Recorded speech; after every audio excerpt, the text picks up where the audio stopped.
थोड़ा government school का कहना चाहूँगी। वहाँ पे वो उतना, अब तो गवर्नमेंट स्कूल्स बहुत अच्छे होने लगे हैं, लेकिन पहले इतना इंग्लिश पे फोकस नहीं था। तो थोड़ा सा इंग्लिश, भले मेरी लैंग्वेज पढ़ाई की इंग्लिश ही रही हो, लेकिन मैं उतनी फ्लुएंट नहीं हूँ इंग्लिश बोलने में, और भी कुछ पर्सनालिटी में कमी रही होगी, तो मैं एसएसबी से आउट हो गई। ऐसे आप मानती हैं कि मतलब मेरे अंदर ये कमी थी? ये कमी आज भी है, मैं कोशिश करती हूँ, थोड़ा पहले से सुधार हुआ है, but I am not very fluent in English. तो ठीक है, पॉसिबिलिटी बन सकती है जाने की कि मैं पॉलिटिक्स में अपना कैरियर परस्यू करूं। अभी तो मुझे एक शिक्षक के रूप में पहले लोगों को शिक्षा देनी है, उसके साथ साथ जो समय बचेगा उसमें समाज के लिए ज़रूर कार्य करेंगे। और एक शिक्षक के रूप में अगर मैं अच्छा कार्य कर रही हूँ तो समाज के लिए सबसे बड़ा देन वही है, क्योंकि शिक्षा से बड़ी कोई तलवार नहीं। तो रुचि मौर्य अब असिस्टेंट प्रोफेसर बन गई हैं, अभी शादी नहीं हुई है, है ना? तो शादी को लेकर क्या विचार है, कैसी शादी करना पसंद करेंगी? क्योंकि बहुत सारे लोग इंटरव्यू को देख रहे हैं। कैसे शादी करना पसंद करेंगे? अभी तो खैर मैंने शादी के बारे में सोचा नहीं है, लेकिन शादी एक जीवन साथी के रूप में मैं ऐसा इंसान चुनना चाहूँगी जो मुझे समझ सके और मुझे प्रेफरेंस मेरा दे कि मैं जो करना चाहती हूँ मुझे करने दे। सबके लिए जहाँ लगे हैं, जैसे लगे हैं वहाँ लगे रहिए, कामयाबी मिलके रहेगी। एक वक्त के बाद लगता है कि अब रास्ता बदल दे, और जिस वक्त ये लगा है कि आपको रास्ता बदलना चाहिए, और उसी वक्त आप उसी रास्ते पर अड़े रहिए, सफलता जरूर मिलेगी। नमस्कार दोस्तों, आप देख रहे हैं पीजी न्यूज़। मैं प्रवीण आप सभी का बहुत बहुत स्वागत करता हूं। दोस्तों, इस वक्त मेरी मौजूदगी है जौनपुर शहर में। आपको बता दें कि जौनपुर को यूं शिक्षा की नगरी नहीं कहा जाता है। जौनपुर की एक बिटिया जौनपुर का नाम रोशन कर दी हैं। आप देख सकते हैं मेरे बगल में बैठी हुई हैं, और आपको बता दें कि ये असिस्टेंट प्रोफेसर बन चुकी हैं, और नाम है रुचि मौर्य। और हम लोग आए हैं और इनसे बातचीत करेंगे और जानेंगे कि इनकी जर्नी के बारे में, और कितने दिन में सफलता मिली, और वाकई में अगर असिस्टेंट प्रोफेसर बनना हो तो क्या क्या मेहनत करना पड़ता है, कैसे कैसे किन स्टेप से गुजरना पड़ता है, ये सारी खास जानकारी हम लेंगे रुचि मौर्य जी से। और जौनपुर का नाम रोशन की हैं तो जौनपुर में खुशी का लहर है, और बातचीत करके आप लोगों को कैसा लगेगा कमेंट करके ज़रूर बताइएगा। तो रुचि जी, बहुत बहुत स्वागत है आपका पीजी न्यूज़ में। Thank you sir.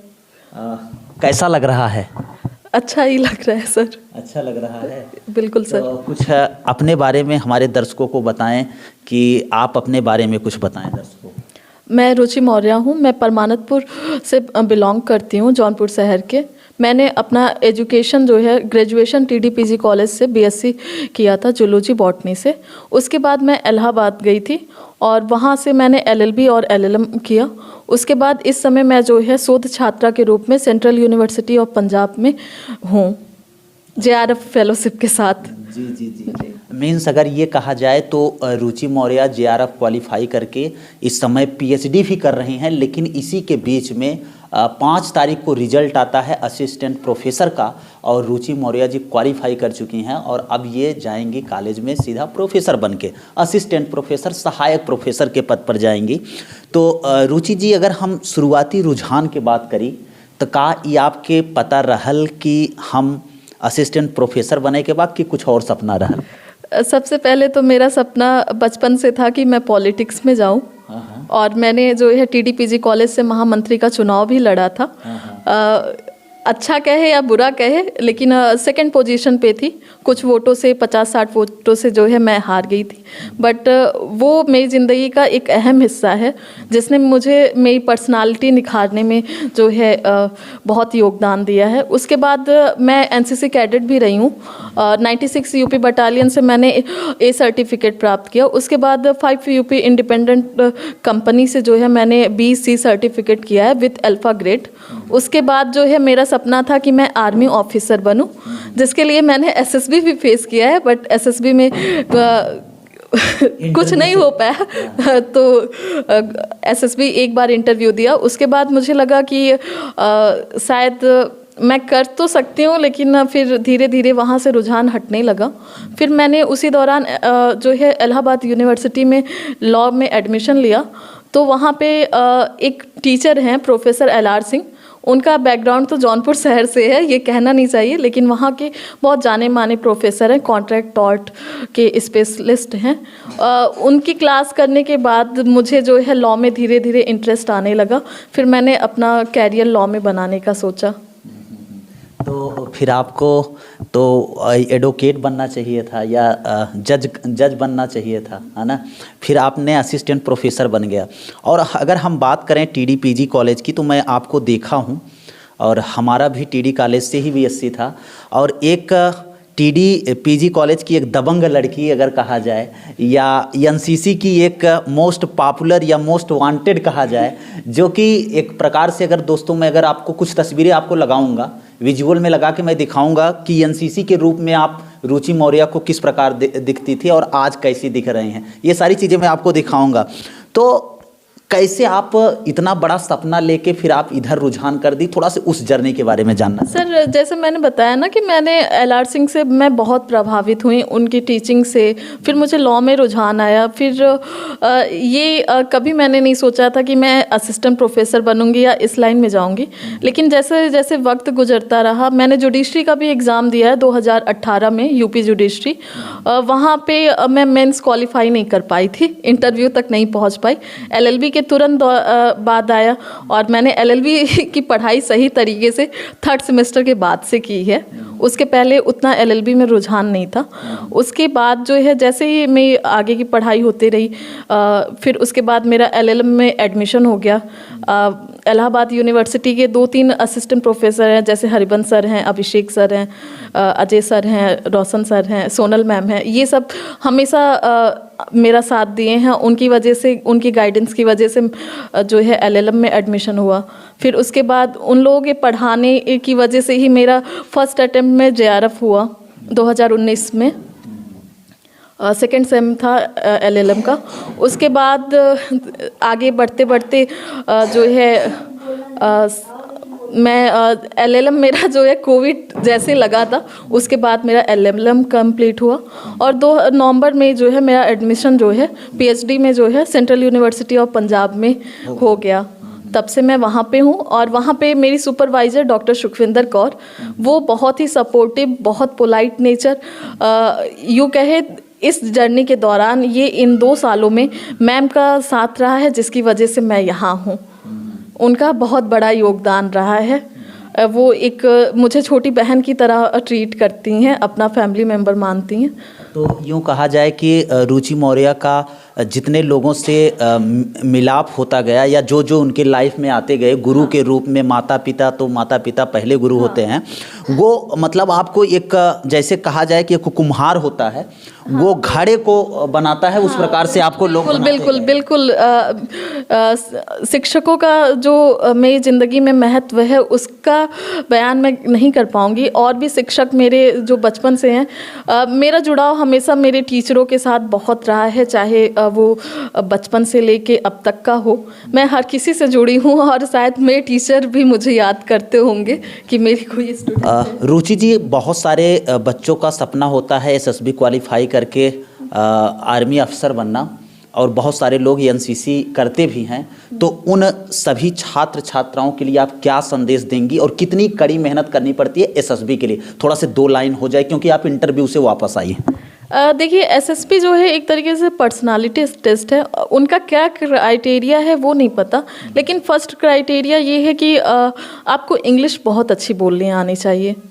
आप हिंदी में कहने के लिए ये हमारी मातृभाषा है, राष्ट्रभाषा है, लेकिन कहीं ना कहीं हिंदी का जो प्रयोग है वो सिर्फ कहने के लिए है। हम मनाते हैं, हिंदी दिवस है, हिंदी सप्ताह मनाते हैं, लेकिन व्यवहारिकता में जो है हिंदी का उतना महत्व है नहीं। हमें इंग्लिश में ही परफॉर्म करना होता है, अपनी पर्सनालिटी को इंग्लिश में जाहिर करना होता है। और कहीं ना कहीं जब आप, मैं थोड़ा गवर्नमेंट स्कूल का कहना चाहूँगी, वहाँ पे वो उतना, अब तो गवर्नमेंट स्कूल्स बहुत अच्छे होने लगे हैं, लेकिन पहले इतना इंग्लिश पे फोकस नहीं था। तो थोड़ा सा इंग्लिश, भले मेरी लैंग्वेज पढ़ाई की इंग्लिश ही हो, लेकिन मैं उतनी फ्लुएंट नहीं हूँ इंग्लिश बोलने में, और भी कुछ पर्सनालिटी में कमी रही होगी, तो मैं SSB से आउट हो गई। ऐसा आप मानती हैं कि मतलब मेरे अंदर ये कमी थी? ये कमी आज भी है, मैं कोशिश करती हूँ, थोड़ा पहले से सुधार हुआ है, but I am not very fluent in English, तो ठीक है। तो आपने इलाहाबाद यूनिवर्सिटी के सभी शिक्षकों का नाम लिया और जैसा हाँ नहीं हाँ कुछ शिक्षकों का आप नाम लिया जो भाई दिल में रहते हैं, उनका नाम आ ही जाता है। तो हम बात करें कि जो आपका शुरुआती रुझान था वो टीडी कॉलेज से था, आप टीडी कॉलेज के कुछ शिक्षकों का नाम लेना चाहें? जैसे सर टीडी कॉलेज में मुझे एक सत्येंद्र कुमार वर्मा सर हैं, वो पसंद है। मेरी कोचिंग में शर्मा सर थे और जो है सोलंकी सर, इन लोगों से मैं बहुत ज़्यादा प्रभावित थी। अगर नहीं, राहुल शर्मा नहीं, DK शर्मा नाम है, राहुल कोचिंग पढ़ाते हैं। इस समय उनकी मेडिकल की कोचिंग है, पहले US ट्यूटोरियल था, अभी शायद कोई दूसरा नाम है। तो उनसे मैं बहुत प्रभावित थी। वो बहुत, जैसे आप कह सकते हैं आज खान सर बहुत फेमस है, कहीं ना कहीं खान सर मुझ जो है उनका ही एक रूप दिखते हैं, पढ़ाने का तरीका और वो सब सर से मिलता है। और बॉटनी में कहे तो हमारे अशोक रघुवंशी सर हैं, जो कि हमारे घर के पास ही रहते हैं। अच्छा। तो अगर अब ये कहा जाए कि जहाँ पे आपका पहले शुरुआती मैंने अपने NCC ANO का नाम नहीं लिया, शैलेंद्र सर और OP सर, वो भी NCC में मेरा बहुत सहयोग किया। और हमारे CO सर थे असित कंसल सर, जिनसे मैं आज तक जुड़ी हूँ। उन्होंने मेरा प्रोनाउंसिएशन थोड़ा सा सुधारा था। क्या था कि अभी उतनी कुछ वर्ड जो हमें बचपन में हमने ठीक से नहीं बोला है, सा शा, लेकिन उन्होंने काफ़ी कोशिश की सुधारने की, थोड़ा सुधार तो हुआ था। अच्छा। तो मैं अभी भी असित कंसल सर के साथ जुड़ी हूँ। रुचि मौर्य अब असिस्टेंट प्रोफेसर बन गई हैं, अभी शादी नहीं हुई है है ना? तो शादी को लेकर क्या विचार है, कैसी शादी करना पसंद करेंगी? क्योंकि बहुत सारे लोग इंटरव्यू को देख रहे हैं। कैसे शादी करना पसंद करेंगे? अभी तो खैर मैंने शादी के बारे में सोचा नहीं है, लेकिन शादी एक जीवन साथी के रूप में मैं ऐसा इंसान चुनना चाहूँगी जो मुझे समझ सके और मुझे प्रेफरेंस मेरा दे कि मैं जो करना चाहती हूँ मुझे करने दे। तो वो लव मैरिज भी हो सकती है, अरेंज भी हो सकती है, लव कम अरेंज भी हो सकती है। तो कुछ भी सब में आप विश्वास रखती हैं? सब में विश्वास है, बस जीवन साथी अच्छा होना चाहिए। और ये आजकल मिलना संभव भी है, असंभव है। जैसे माँ बाप को देखा है एक हस्बैंड वाइफ के रूप में, वो एक आइडियल कपल है हमारे लिए। उनकी तो अरेंज मैरिज हुई थी। और ये देखना होगा कि रुचि मौर्य की क्या होती है। हाँ, देखते हैं क्या होता है, अभी तो नहीं पता। और अभी मेरे घर वाले भी मेरी शादी का नहीं सोच रहे हैं, अभी तक तो एक बार भी नहीं सुनने को आया, क्योंकि मैं लगभग 27 साल की होने जा रही हूँ। तो बिटिया अब सफल हो गई बाटे और घर वाले चाहेंगे जल्दी से जल्दी तैयारी करेंगे। अब वो आपको कहने की ज़रूरत नहीं है ना, वो अपने आप तैयारी कर देंगे क्योंकि अब बिटिया सफल हो गई। नहीं, ऐसा नहीं है, तैयारी ज़रूर करेंगे, लेकिन कहीं ना कहीं शादी मुझे है तो वो यही चाहते हैं कि पहले मैं तैयार हूँ शादी के लिए, फिर उसके बाद ही वो देखेंगे लड़का वगैरह। कुछ ऐसा नहीं है। ऐसा ना हो कि मम्मी पापा देखना शुरू करें तब तक इधर रुचि मौर्य कहीं और सिस्टम भिड़ा दें। ऐसा नहीं, ऐसा नहीं होगा। तो जहाँ पे एक लड़की पॉलिटिक्स में जाना चाहती थी, आज असिस्टेंट प्रोफेसर बनने जा रही है, तो अब क्या सपना रहेगा आगे चल के? कुछ उस प्रकार का रुझान बढ़ेगा या नहीं बढ़ेगा? क्योंकि जो भी समाज सेवी बनते हैं वो लोगों की मदद बहुत करते हैं और उनके अंदर एक नई चीज़ आती है कि हमें कुछ क्षेत्र में अलग करना है या लोगों के लिए कुछ अलग करना है। इस प्रकार की कोई सोच हो रुचि मौर्य का? देखिए, मेरी तो सोच हमेशा यही रहा है कि सहयोग लोगों का करते रहें, और पॉलिटिक्स का रहा तो शायद बचपन से अंदर बसा हुआ है, तो हो सकता है मैं जाऊं। आगे मतलब कुछ भी हो सकता है, डिक्लेयर नहीं कर सकती कि हो सकता है, लेकिन पॉसिबिलिटी बन सकती है जाने की कि मैं पॉलिटिक्स में अपना कैरियर परस्यू करूं। अभी तो मुझे एक शिक्षक के रूप में पहले लोगों को शिक्षा देनी है, उसके साथ साथ जो समय बचेगा उसमें समाज के लिए ज़रूर कार्य करेंगे। और एक शिक्षक के रूप में अगर मैं अच्छा कार्य कर रही हूँ तो समाज के लिए सबसे बड़ा देन वही है, क्योंकि शिक्षा से बड़ी कोई तलवार नहीं। तो इतनी बड़ी सफलता का सबसे बड़ा श्रेय किसको देना चाहेंगे? इतनी बड़ी सफलता का श्रेय तो मम्मी पापा को ही दे पाऊँगी, क्योंकि उनका विश्वास और उनका त्याग यहाँ तक लाया है। और मेरे भाई और मेरी बहन मेरे भाइयों ने अपनी पढ़ाई नहीं कंटिन्यू की, लेकिन हमेशा हम बहनों को आगे किया है। और कितने भाई कितने बहन? 2 भाई हैं और मेरी एक बड़ी बहन है। हम 4 लोग हैं। मैं घर में सबसे छोटी हूँ। सबसे छोटी लड़की आज नाम कर गई वहाँ। हाँ, अब मेरी दीदी की बारी है, लेकिन मेरे भाइयों का भी वो गवर्नमेंट सर्विस में नहीं है, लेकिन अपने क्षेत्र में वो अच्छा ही कर रहे हैं। प्राइवेट सेक्टर में ही हैं लेकिन अच्छा कर रहे हैं। प्राइवेट सेक्टर क्या है या सेल्फ एम्प्लॉयमेंट है उनका, वो समरसेबल बाइंडिंग करते हैं और उनकी शॉप है, तो वो उसमें अच्छा कर रहे हैं। अगर हम प्राथमिक शिक्षा से बात करें हायर क्लासेस तक, वो आपकी लाइफ में कौन सा मोमेंट रहा जो कि बहुत यादगार पल रहा? ऐसा कोई मोमेंट हो अपने लाइफ का यादगार पल के रूप में आप याद करती हैं और दर्शकों को बताना चाहें? एक पल याद है मुझे कि चुनाव में मैं आना नहीं चाहती थी, लेकिन ऐसा कुछ हुआ था क्लास में। चुनाव के दौरान लोग प्रचार करने आते हैं, तो चुनाव के 10 दिन पहले मेरे मन में आया, 10 से 15 दिन पहले, तो वो मोमेंट मुझे याद है कि कुछ तो था जो जिसने मुझे ट्रिगर किया, और बिना किसी जो है पहले प्लानिंग प्री प्लानिंग बस इलेक्शन में खड़े हो गए। मम्मी पापा से पूछा जा सकते हैं, कहा जो तुम्हारा मन हो करने के लिए आज़ाद हो, तो हम निकल पड़े सफ़र में। लड़कियों को आगे बढ़ने के लिए घर में रोका जाता है, दबाया जाता है कि आप लड़की हो ये काम मत करो, आप लड़की हो ये काम मत करो। तमाम प्रकार के ऐसे दबाव बनते हैं घर से। रुचि मौर्य को कुछ इस प्रकार का दबाव शुरू से लेके अब तक? नहीं, अब तक तो नहीं हुआ है और आगे भी नहीं होगा, क्योंकि मेरे मम्मी पापा यूँ कहें कि वक्त के साथ साथ अपने आप में बदलाव लाते हैं। वो एक स्टैटिक रूप में नहीं है, वो धीरे धीरे चेंज हो रहे हैं।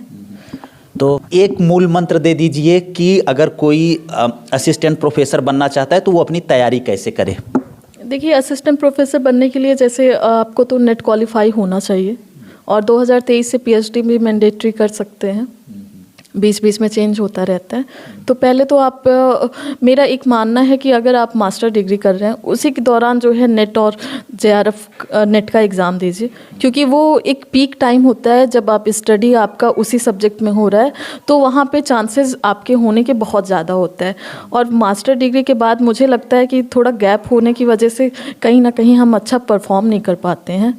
एक तो ये रहा नेट के लिए आप करें, फिर उसके बाद वैकेंसीज़ का क्या है कि आप जान ही रहे हैं कि क्या हाल है, कि बहुत सालों बाद आती है। और कॉलेजेस और यूनिवर्सिटी में तो आप तभी सिलेक्ट हो सकते हैं जब आपके पास पीएचडी हो, क्योंकि 25 नंबर कॉलेजेस में चाहिए होता है। पीएचडी स्कॉलर्स को 25 नंबर मिलता है जिनकी पीएचडी अवार्ड है, और यूनिवर्सिटी में 30 नंबर। वो कहीं ना कहीं जो है एक क्वालिफाई करने के लिए बहुत ज़रूरी है, क्योंकि पीएचडी स्कॉलर्स पीएचडी होल्डर भी बहुत से लोग हैं। तो ये रहा। और ये तो मेरा assistant professor UP higher education services के तहत हुआ है, तो स्टेट कॉलेज देखते हैं एडेड कॉलेज में कौन सा मिलता है, अभी ये नहीं तय है। बहुत सारे लोग आपको देख रहे हैं, आखिरी सवाल है, क्या कहना चाहेंगे? यूपी, बिहार, झारखंड तमाम लोग आपको देख रहे हैं, सबके लिए क्या कहना चाहेंगे? सबके लिए जहाँ लगे हैं, जैसे लगे हैं वहाँ लगे रहिए, कामयाबी मिलके रहेगी। एक वक्त के बाद लगता है कि अब रास्ता बदल दे, और जिस वक्त ये लगा है कि आपको रास्ता बदलना चाहिए, और उसी वक्त आप उसी रास्ते पर अड़े रहिए, सफलता ज़रूर मिलेगी। तो दोस्तों आपको बता दें कि ये रुचि मौर्य जी हैं और ये असिस्टेंट प्रोफेसर बन चुकी हैं, जौनपुर का नाम रोशन कर चुके हैं। अब हम मिलवाएंगे सेकंड पार्ट में उनके मम्मी पापा से, विथ रुचि के साथ में उनके मम्मी पापा से। तो ये इंटरव्यू आप सेकंड पार्ट में देखिएगा। और दोस्तों ये वीडियो आप लोगों को कैसी लगी कमेंट करके अपनी राय ज़रूर दीजिएगा। मिलते हैं फिर से किसी नेक्स्ट वीडियो में और एक नई खबर के साथ, तब तक के लिए हमें दीजिए इजाज़त। जय हिंद, जय भारत।